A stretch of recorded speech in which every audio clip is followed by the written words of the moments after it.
ये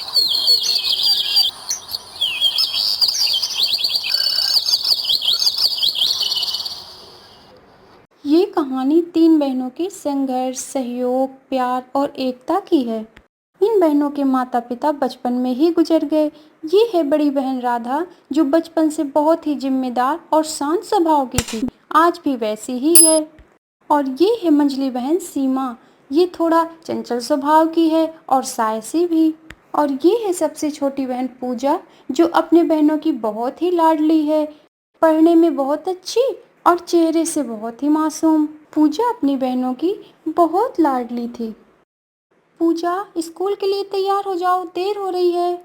सीमा, मैं खेत पर जा रही हूँ, पूजा का ख्याल रखना। और हाँ, आज मैं थोड़ा देर से आऊंगी, आज खेत में कुछ ज्यादा काम है। ठीक है दीदी, आप जाओ, मैं भी घर का काम खत्म कर सिलाई करने बैठ जाऊंगी। आज कुछ ज्यादा कपड़े हो गए हैं। ठीक है सीमा।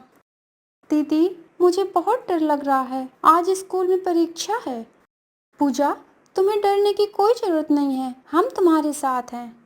दीदी, आप लोगों का सहयोग ही तो मेरे लिए सब कुछ है। बस तुम अच्छे से परीक्षा देना, ठीक है? अब मैं चलती हूँ।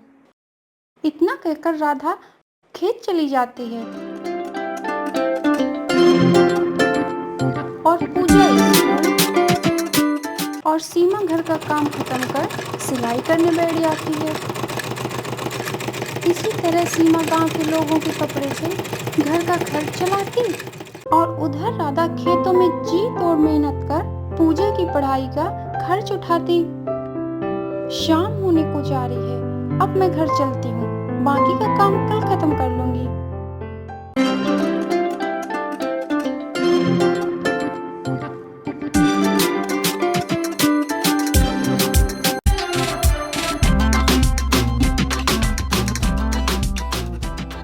अरे राधा बिटिया, हाँ काका। गांव में कल बहुत बड़ा मेला लगने वाला है। अच्छा, हाँ बिटिया। फिर तो हम कल मेला देखने जरूर जाएंगे, क्योंकि हमारी पूजा को मेला देखना बहुत पसंद है। अच्छा बिटिया। दीदी, पता है आपको, गांव में कल बहुत बड़ा मेला लगने वाला है। हाँ पूजा, रामू काका बता रहे थे। दीदी, हम कल चलेंगे क्या? हाँ चलेंगे। अगले दिन गांव के मेले में बहुत भीड़ होती है। पूजा, राधा और सीमा भी वहां जाती हैं और पूजा को एक गुड़िया बहुत पसंद आती है। दीदी, हाँ पूजा, देखिए ना, ये गुड़िया कितनी अच्छी है, इसको ले लें क्या? नहीं पूजा, अभी पैसे नहीं हैं। लेकिन दीदी, पूजा और फिर सीमा अपने कमाए हुए पैसे से पूजा के लिए वो गुड़िया खरीदती है। ये लो पूजा। दीदी, आप बहुत अच्छी हो।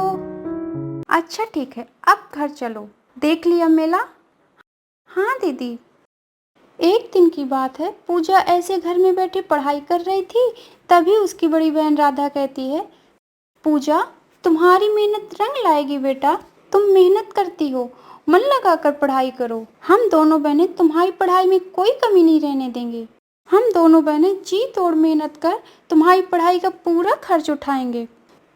दीदी, मैं डॉक्टर बनकर आप दोनों का सपना पूरा करूंगी। ये बात सुनकर सीमा और राधा बहुत खुश होती हैं। तभी सीमा कहती है, दीदी, हम अपनी पूजा को शहर भेज देते हैं, किसी अच्छे कॉलेज में एडमिशन दिलवा देते हैं और वहाँ हॉस्टल में रहेगी और अच्छे से पढ़ाई करेगी।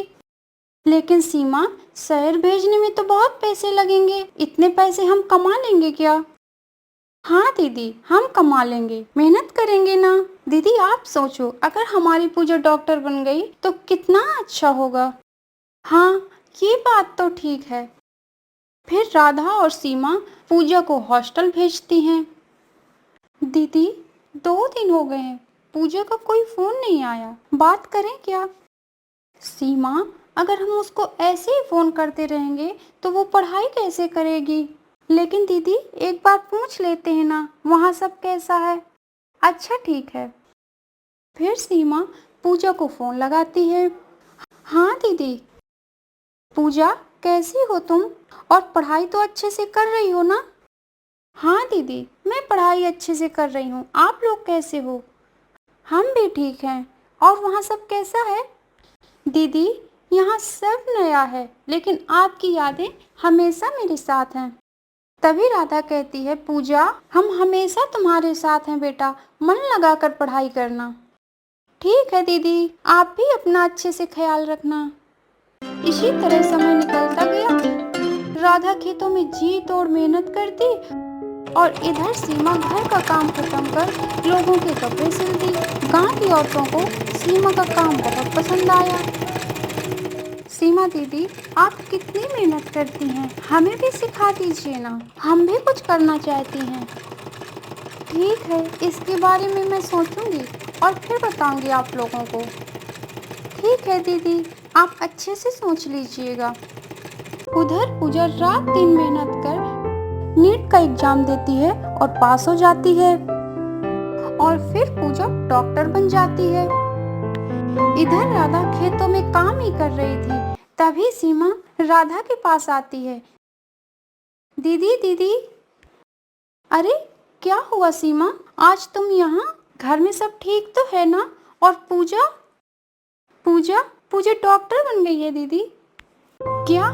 अरे ये तो बहुत खुशी की बात है सीमा। हाँ दीदी, ये तो बहुत खुशी की बात है। अभी ही फोन आया, मैं सीधे आपके पास चली आई। चलो सीमा, घर चलते हैं। हाँ दीदी, पूजा आ रही है। क्या? वो आ रही है? हाँ दीदी, चलो जल्दी चलो। हाँ दीदी चलिए। अब पूजा डॉक्टर बन गांव वापस आती है। अब गांव के लोग डॉक्टर पूजा को देखकर बहुत खुश होते हैं। वो पूजा पर बहुत गर्व करते हैं। मैं इस हॉस्पिटल को खोल के अपने गांव की सेवा करना चाहती हूँ और अपने गांव की स्थिति में सुधार लाना चाहती हूँ। हमारी पूजा डॉक्टर बन गई है, हमें बहुत गर्व है। हमारी मेहनत सफल हुई दीदी। तुम सच कह रही हो सीमा। दोनों बहनें बहुत खुश होती हैं। हमारे गांव में शिक्षा और स्वास्थ्य की स्थिति सुधारने के लिए हमें मिलकर काम करना होगा। हम आपके साथ हैं डॉक्टर पूजा।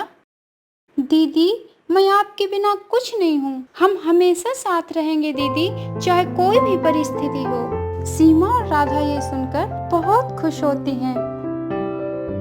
और फिर पूजा घर आती है। तीनों बहनें एक साथ बैठी हुई थी।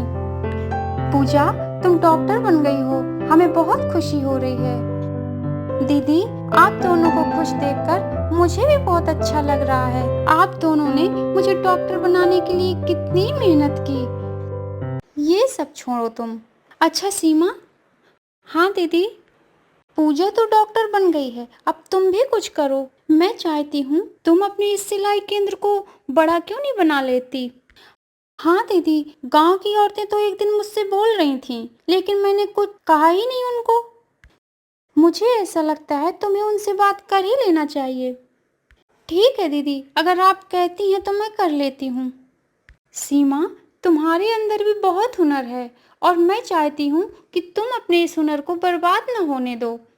और अगर तुम सिलाई केंद्र खोल लोगी तो गांव की औरतों को काम करने का मौका भी मिलेगा, वो भी आत्मनिर्भर बनेंगी। दीदी, आपकी सोच बहुत अच्छी है। जो हम नहीं सोच पाती वो आप सोच लेती हैं। तुम्हारी जैसी गुणवान बहनें जो है मेरे पास। फिर सीमा गांव की औरतों के साथ मिलकर एक बड़ा सा सिलाई केंद्र खोलती है, जिसमें गांव की औरतों को काम करने का मौका भी मिलता है और वो आत्मनिर्भर भी बनती हैं। और फिर धीरे धीरे सीमा शहर के लोगों के साथ मिलकर अपने सिलाई केंद्र से सिले हुए कपड़े को मार्केट में सप्लाई करती है और एक बड़ा बिजनेस बना लेती है। अगले दिन गांव के मुखिया डॉक्टर पूजा से मिलने हॉस्पिटल आते हैं। अरे मुखिया जी, आप आइए, बैठिए ना। बेटा, तुम बहुत अच्छा काम कर रही हो धन्यवाद मुखिया जी। और मैं तुम्हारे इस अच्छे कार्य के लिए तुम तीनों बहनों को सम्मानित करना चाहता हूँ। ठीक है मुखिया जी, लेकिन इस सब की क्या जरूरत थी? जरूरत थी बेटा। मैं तुम तीनों बहनों को कल गांव वालों के सामने सम्मानित करूंगा। ठीक है मुखिया जी, हम समय से पहुंच जाएंगे। अगले दिन गांव की मुखिया तीनों बहनों को, राधा, सीमा और पूजा को, गांव वालों के सामने सम्मानित करते हैं। इन तीनों बहनों ने मिलकर आज गांव वालों के लिए बहुत कुछ किया है। इस गांव का बहुत सुधार किया है। जो मैं नहीं कर पाया मुखिया होकर के भी, वो इन तीन बहनों ने कर दिखाया। इससे ये साबित होता है कि कोई भी छोटा या बड़ा नहीं होता है। छोटा बड़ा होता है उसका हुनर, उनकी एकता और उनकी मेहनत। और आज इन तीनों बहनों ने पूरे गांव के लिए ये उदाहरण प्रस्तुत किया है कि संघर्ष, सहयोग और एकता से हम बहुत कुछ कर सकते हैं। और अगर ये तीनों बहनें मिलकर इतना कुछ कर सकती हैं, तो आइए हम सब मिलकर कितना कुछ नहीं कर सकते। तभी गांव वाले कहते हैं, हाँ, हम कर सकते हैं।